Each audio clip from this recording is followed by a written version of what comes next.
شہر میں بلند ہونا کامیابی کی علامت سمجھنے لگے۔ اس کا نقصان یہ ہے کہ معاشرے میں دو چیزیں روز بروز بڑھتی چلی جا رہی، ایک ہے بے حیائی، فحاشی، عریانی۔ روز ایک نیا دروازہ کھلتا ہے، اس کا روز نیا دروازہ کھلتا ہے۔ اب تو ایک نیا لیبل لگ گیا ہے کہ سارا سال گانا باجا کرو، معاذ اللہ، جو تمہارے من کی مرضی ہو وہ کرو، اور جب رمضان آئے تو کچھ چند پرچوں پہ حدیثیں لکھ کے ٹی وی پہ بیٹھ جاؤ اور لوگوں کو بتاؤ کہ اسلام شاید وہ والا مذہب ہے جو کہتا ہے سارا سال مرضی کرے، رمضان آئے تو حدیث پڑھنی شروع کر دے، اور یکم رمضان سے 29 تک دوپٹہ سر پہ رکھو، اور جب عید والا دن آئے تو اتار دو۔ ہمارا یہ دعویٰ نہیں ہے کہ دین کا کوئی ٹھیکیدار ہے، ہم کہتے ہیں ضرور دین سکھائے، ہر آدمی کو اپنا حصہ ملانا چاہیے۔ تنے تنہا کوئی آدمی، کوئی جماعت دین کا کام نہیں کر سکتی، لیکن دینداری صرف رمضان میں نہیں ہوتی، دینداری سارا سال ہوتی ہے۔ اب لوگوں نے دین کو جزوی طور پہ لینا شروع کر لیا ہے، کلی طور پہ لوگ دین کو نہیں اپناتے۔ شادی کے پروگرام منگنی سے لے کر بارات کے بیٹھنے تک سارے کام غیر شرعی ہوتے ہیں، مرد عورت کا اختلاط ہوتا ہے۔ سب سے بری رسم وہ ہے کہ جب جوان لڑکیاں ہاتھوں میں پھول لے کے دولہے اور اس کے دوستوں پر پھول پھینکتی ہیں، باقی ہر آدمی ڈرائنگ روم میں بیٹھتا ہے، ویڈیو والوں کو اجازت ہوتی ہے کہ وہ گھر کے ہر کونے تک پہنچ سکتا ہے۔ سارے کام غیر شرعی ہوتے ہیں اور جزوی طور پر دین پہ عمل ہوتا ہے۔ نکاح کا وقت آتا ہے تو کہتا ہے چپ کر جاؤ تھوڑی دیر کے لیے، بینڈ باجا بند کرو، ہم مسلمان ہو گئے۔ مولوی صاحب نکاح کے لیے تشریف لاتے ہیں، بیچارے چھپے بیٹھے ہوتے ہیں کسی کونے میں، چند کلمے پڑھا کے جب دعا کر کے چہرے پہ ہاتھ پورا نہیں پھیرتے تو پھر وہی تماشا شروع ہو جاتا ہے۔ جزوی طور پر لوگ دین پہ عمل کرتے ہیں۔ میرا رب فرماتا ہے یا ایھا الذین آمنوا اتقوا اللہ حق تقاتہ، اے ایمان والو رب سے ڈرو، اتنا ڈرو کہ جتنا ڈرنے کا حق ہے۔ وَلَا تَمُوتُنَّ إِلَّا وَأَنْتُمْ مُسْلِمُونَ، اور فرمایا یہ نہ ہو کہ تم مسجد میں مسلمان ہو اور بازار میں نہ ہو، اور ایسا نہیں ہونا چاہیے کہ جب تو تم زندہ ہو تو مسلمان ہو اور صبح مسلمان ہو تو معاذ اللہ شام کو کافر ہو، ایسا نہ ہو۔ فرمایا تم نے کلمہ پڑھا ہے تو میرے محبوب کے غلاموں مرتے دم تک مسلمان ہی رہنا، اب مرتے دم تک مسلمان رہنا، دیکھنا دامن دین تمہارے ہاتھ سے چھوٹ نہ جائے۔ دو باتیں عام ہو گئی امت مسلمہ، عام، ایک فحاشی عریانی عام ہے اور روز بروز اس کا نیا رنگ ہے۔ اب تو میں نے کہا مذہب کا ساتھ لوگوں نے تھوڑا سا ذائقہ لگا لیا ہے، کہتے نہیں رمضان میں نمازیں پڑھ لیں گے، خیر ہے، بچ جائیں گے، چھٹی ہو جائے گی۔ وہ میں ہی کیوں نہ ہوں، عورت کے سامنے کھلے منہ بیٹھنے کی کسی کو بھی اجازت نہیں، کسی کو بھی اجازت نہیں۔ کسی نے حضرت سیدنا جنید بغدادی سے کہا تھا کہ اگر مرد عورت نیک ہوں تو پھر تو درس و تدریس ہو سکتی ہے نا، پھر تو پڑھا سکتے ہیں نا ایک دوسرے، نیک ہو، پرہیزگار ہو۔ تو دین چونکہ میرے رسول پاک کا ہے صلی اللہ علیہ، یہ کسی ایک شخص کے اٹھ کے نئی بات کرنے سے اور اس کو نیا جدید کو ٹانکا لگانے سے بدل تھوڑی جائے گا۔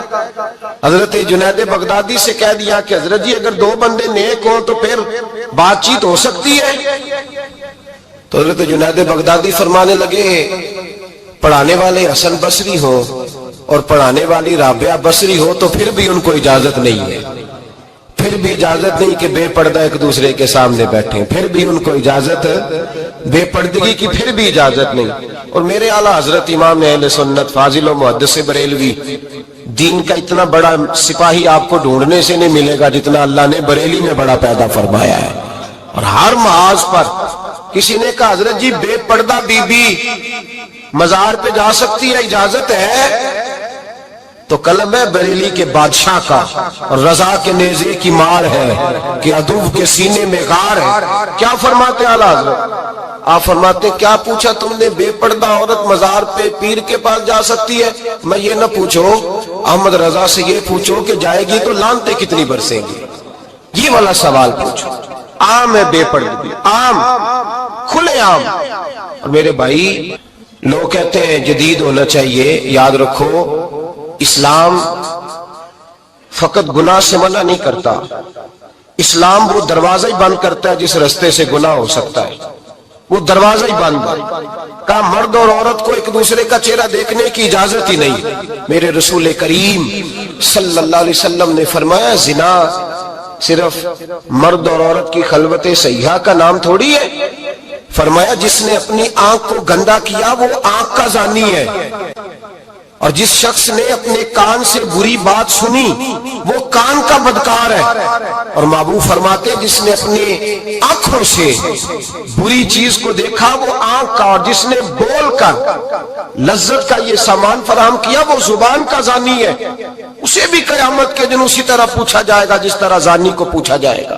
میرے بھائی امت مسلمہ کا وقار، میرے رسول کریم علیہ السلام کے غلاموں کے دلوں میں شرم و حیا بھر دیا گیا۔ علامہ واقدی کہتے ہیں حضرت سعد بن ابی وقاص نے مدائن فتح کیا۔ مدائن کا ایک شہر تھا، اس کی بڑی بڑی اونچی بلڈنگیں تھیں، جو آدمی بھی جاتا تھا وہ سب سے پہلے جس شہر کی کوئی چیز معروف ہوتی ہے لوگ اس کو دیکھتے ہیں۔ اونچی اونچی بلڈنگیں تھیں، سب سے زیادہ اس شہر کے لوگوں نے اونچے مکانات اور زیادہ تعمیرات کر رکھی تھی۔ حضرت سعد بن ابی وقاص لشکر لے کے گزرے تو لشکر میں بوڑھے لوگ نہیں ہوتے، جوان لوگ ہوتے، توانا لوگ ہوتے، اور بڑے جیدار سپاہی تھے۔ 10,000 صحابہ کی جماعت تھی، حضرت سعد بن ابی وقاص امیر لشکر تھے۔ اب عیسائیوں نے ایک چال چلی، انہوں نے کہا مسلمان جب بازار سے گزریں گے لڑائی تو ہم ان کے ساتھ لڑ نہیں سکے، ہم وہ والا طریقہ اختیار کرتے ہیں کہ مسلمان قابو میں آ جائیں گے، ہم عورت کو بطور تیر کے استعمال کرتے ہیں، ہم اس کو بطور جال کے پھینکتے ہیں۔ کیا کیا؟ عورتوں کے ہاتھوں میں پھول دیے، پلیٹیں پکڑائیں، بلڈنگوں کی چھتوں پہ کھڑا کر دیا، فرمایا تم ان پر پھول پھینکنا، اگر 2-4 سپاہی بھی ہم اپنے قابو میں کرنے میں کامیاب ہو گئے تو درار تو پڑ گئی نا، تم ان پر پھول پھینکنا۔ یہ دیکھیں رسم چلی کہاں سے، ہم نے اپنا لی ہے، چلی کہاں سے اور ہم نے اس کو اخذ کر لیا، رواج بن گیا۔ حضرت سعد بن ابی وقاص رضی اللہ تعالیٰ عنہ جب اس بازار سے گزرے تو آگے آگے امیر لشکر کا گھوڑا تھا، پیچھے 10,000 صحابہ گھوڑوں پہ بیٹھے ہیں۔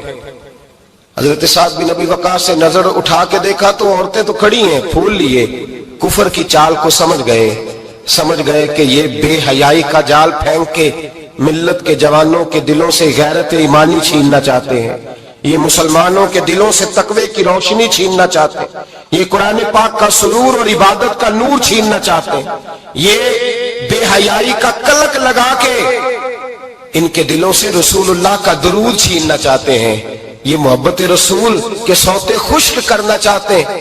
جب دیکھا تو فوری طور پہ گھوڑے پہ چڑھے اور جناب سعد نے قرآن پڑھنا شروع کر دیا۔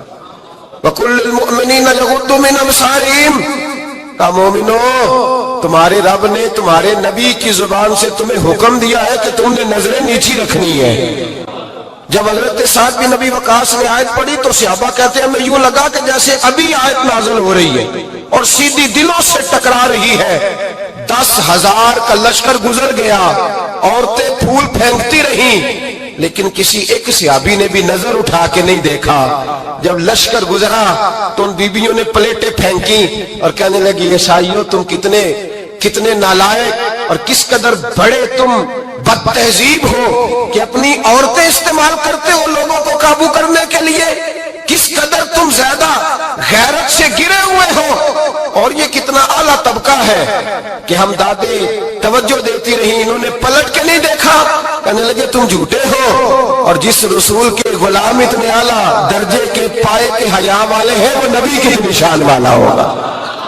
بیبیوں نے کلمہ پڑھنا شروع کر دیا۔ بھائی یاد رکھیں یہ جو آج جگہ جگہ مسلمانوں کے خلاف کفر کی سازش ہے، میری ملت کا جوان روز رات کو 10 میسج ٹائپ کرتا ہے، یہ روز رات کو 20 نمبر اپنے موبائل پہ رکھتا ہے اور فخر کے ساتھ بیان کرتا ہے، اور بڑی تکلیف کے ساتھ بات کہنی پڑتی ہے کہ اس کے ابا جی کو بھی پتا ہے کہ بچے کے موبائل میں نمبر ہیں، اس کے گھر والوں کو بھی پتا ہے، اور لوگ ہیں کہ اس کو ایک شغل سمجھ کے، ایک چھوٹا سا بچے کا شوق سمجھ کے اس کو درگزر کر رہے ہیں۔ تجھے پتا نہیں کہ جب انسان کی یہ سوچ ہوتی ہے، جب اس کا یہ نظریہ ہوتا ہے تو ایمانی قوتیں کتنی زائل ہوتی ہیں۔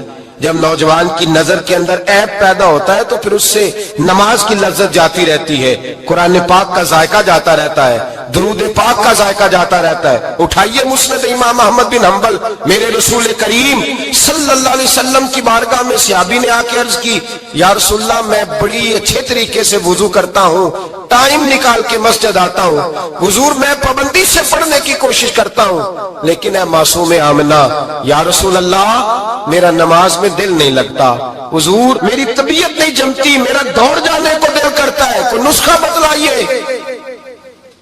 محبوب نے فرمایا تو اپنی نظر کو پاک کر لے، تیرے نبی کا وعدہ ہے تیرا نماز میں دل لگنا شروع ہو جائے گا۔ اپنی نظر میں پاکیزگی پیدا کر۔ محمد بن قاسم آئے، اگر یہ بات آپ کی سمجھ میں آ گئی تو حد ہو گئی۔ محمد بن قاسم جب یہاں آئے نا ہندوستان میں تو عجیب واقعہ لکھا ہے ان کے حالات میں۔ یہاں آئے تو نیا علاقہ تھا، ہندوستان کی سڑکوں سے چوکوں سے واقف نہیں تھے۔ جب تشریف لائے، راجہ دہر ان کے مقابلے میں تھا، جنگ کرنی تھی، لشکر لائے تو خود بھی ابھی 17 سال یا 19 سال کے جوان تھے، اور ساتھ بھی لشکر جوانوں کا تھا۔ ایک بزرگ تھے قافلے میں، بزرگ کہتے ہیں میری محمد بن قاسم سے ملاقات ہوئی تو میں نے اس شخص کے چہرے پر پریشانی دیکھی، شدید تکلیف میں دیکھا، تو میں نے کہا جرنیل مسلمانوں کے تو کس پریشانی میں ہے؟ تو محمد بن قاسم کہنے لگے پریشانی یہ ہے کہ ہم عربی ہیں، یہ عجم کا علاقہ ہے، ہم تو رستوں سے بھی واقف نہیں۔ راجہ دہر سنا ہے بڑی فوج ہے، بڑی طاقت ہے، بہت پرانا یہاں کا رہنے والا ہے، چھوٹے چھوٹے مورچوں کا پتہ ہے، رستوں کا پتہ ہے، کیسے جنگ ہوگی؟ میں پریشان ہوں کہ مقابلہ کیسے ہوگا؟ وہ بزرگ کہتے میں نے بھی دعا کی، تسلی دی، میں نے کہا اللہ تیری مدد کرے گا۔ میں گزر گیا، 3-4 دن کے بعد ملاقات ہوئی تو میں نے محمد بن قاسم کے چہرے پر بڑی روشنی دیکھی، ہنستے اور مسکراتے دیکھا، توانائی دیکھی، وقار دیکھا، اطمینان اور سکون دیکھا۔ میں نے کہا خیریت تو ہے، پرسوں ترسوں تو بڑے پریشان تھے، آج کیا ہوا؟ اگر یہ بات سمجھ میں آ گئی میری ملت کے جوان کے، اگر یہ بات سمجھ میں آ گئی تو شاید اسے ڈھب اور سلیقہ آ جائے جینے کا، شاید یہ سمجھ جائے کہ میری توانائی کا راز کہاں ہے۔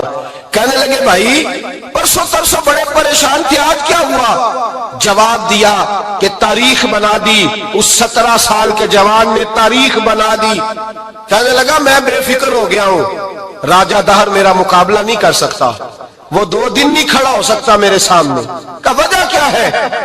محمد بن قاسم کہنے لگے میں نے تحقیق کی ہے، مجھے پتا چلا ہے کہ راجہ دہر ذہن کا گندا ہے، نظر کا ناپاک ہے، وہ سینے بند کا برا ہے، مجھے پتا چلا ہے وہ تو چچا زاد بہن کو نہیں چھوڑتا، وہ تو خالہ زاد پہ بری نظر رکھتا ہے، مجھے پتا چلا ہے کہ اس کے تو اپنے علاقے کی عورتیں اس کی نظر سے محفوظ نہیں ہے۔ کہنے لگا جو گندی نظر کا جوان ہوتا ہے وہ کسی میدان میں نہیں ٹھہر سکتا۔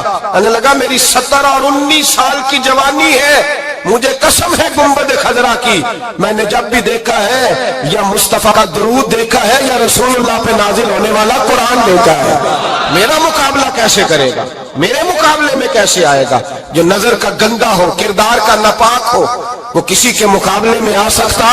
اور ملت کے جوان یاد رکھ، جب تک نظریں ناپاک ہوتی ہیں اس وقت تک وجود کمزور ہوتے ہیں، جب تک نظریں ناپاک ہوتی ہیں ارادوں میں دراڑیں ہوتی ہیں، جب نظریں ناپاک ہوتی ہیں پھر عقیدے متزلزل ہوتے ہیں، جب نظریں ناپاک ہوتی ہیں پھر انسان کوئی بھی مہم سر نہیں کر سکتا، اور جب نظر پاک ہوتی ہے۔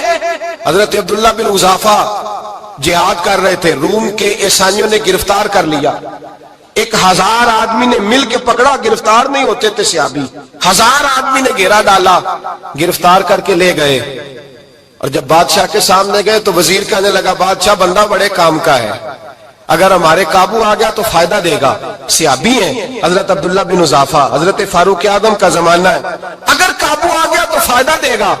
بادشاہ کہنے لگا کیوں، کیا خوبی ہے؟ کہنے لگے ہم 1000 آدمی تھے، یہ اکیلا قابو نہیں آ رہا تھا، 1000 آدمی تھے. اگر ہماری فوج میں شامل ہو گیا تو بہت بڑا جرنیل ملے گا. بادشاہ کہنے لگا کوئی مسئلہ نہیں، 2-3 چیزیں ہوتی ہیں بندے کو خریدنے کے لیے، خرید لیتے ہیں. بادشاہ کہنے لگا عبداللہ جتنی دولت تجھے چاہیے میں تجھے دے دیتا ہوں، میرے لشکر میں آ جا، معاذ اللہ اسلام چھوڑ دے. حضرت عبداللہ بن حذافہ کیا فرماتے ہیں بڑا تو بیوقوف ہے، میں نے دولت کمانی ہوتی تو مدینے میں بیٹھ کے تجارت کرتا. میں دولت کمانے نہیں نکلا، میں تو رسول اللہ کی رضا کمانے کے لیے نکلا ہوا ہوں. دولت کمانے ہوتی تو کسی مارکیٹ میں ہوتا، میدان میں آنا تو شہادت ہے مطلوب مقصود مومن، نہ مال غنیمت نہ کشور کشائی. یہ دولت تو لونڈی ہے رسول اللہ کے دروازے کی، یہ تو پیچھے پیچھے پھرتی ہے نبی پاک کے غلاموں. یہ کمانی ہوتی تو میں کسی مارکیٹ میں ہوتا، میدان میں تھوڑا ہوتا. عبداللہ بن حذافہ سے ایک دوسری چال چلی. کہنے لگے میاں عہدہ جو تجھے چاہیے، میں بادشاہ ہوں، میرے نیچے جو عہدہ تو کہے گا وہ تجھے مل جائے گا. حضرت عبداللہ بن حذافہ کہنے لگے شاید تجھے پتہ نہیں میری تعریف کیا ہے، شاید تو جانتا نہیں میری تعریف کیا ہے. کہا صاحب کی کیا تعریف ہے؟ کہنے لگے میں رسول اللہ کا صحابی ہوں اور کائنات میں سب سے بڑا عہدہ مصطفیٰ کے صحابی ہونے کا عہدہ ہے. صحابہ وہ صحابہ تھے جن کی ہر صبح عید ہوتی تھی، خدا کا قرب حاصل تھا، نبی کی دید ہوتی تھی. فرمایا میں نے حضور کے جلوے دیکھے ہوئے ہیں، مجھے عہدے کی ضرورت ہی نہیں، اور میں نے عہدہ لینا ہوتا تو میں سیاست کرتا، میں تو شہادت لینے نکلا ہوں میدان میں، عہدے کا میں نے کیا کرنا ہے. اب بادشاہ کہنے لگا اسے قتل کر دو. وزیر کہنے لگا نہیں، ایک بات اور ہے، مجھے ایک چال اور چلنے دو. کہا وہ کیا؟ کہنے لگے میری بیٹی بڑی خوبصورت ہے، مجھے موقع دو اپنی بیٹی کو سجا بنا کے. وہ جوان جس کی جوانی اتنی بڑی ہے کہ 1000 آدمی مقابلے میں کھڑا نہیں ہوتا، اس جوان کے کمرے میں رات کی تنہائی میں بنا سوار کے بی بی کو بھیجا. وہ بی بی کہتی ہے میں ساری رات بن سور کے اس صحابی کے کمرے میں بیٹھی رہی، لیکن یہ کیا شخص تھا، ساری رات ہی مسلح پہ بیٹھا رہا، ساری رات ہی. کچھ دیر تھک جاتا تو یہ کریم رسول پہ درود پڑھنا شروع کر دیتا. بی بی کہتی ہے سحری ہو گئی تو میں نے چھو کے دیکھا کہ انسان ہے کہ جن ہے، یہ بندہ ہے کہ فرشتہ ہے. چھو کے دیکھا، کہنے لگے پیچھے ہٹ جا. میں نے کہا میں نے تو سنا تھا تو 1000 کے مقابلے میں ہے اور تو اتنا بے حس ہے کہ بنی سوری دلہن بیٹھی ہے، تو نے نظر نہیں کی. عبداللہ بن حذافہ، بی بی کہتی ہے نظر پھر نہیں اٹھائی، نظر پھر جھکی ہوئی ہے.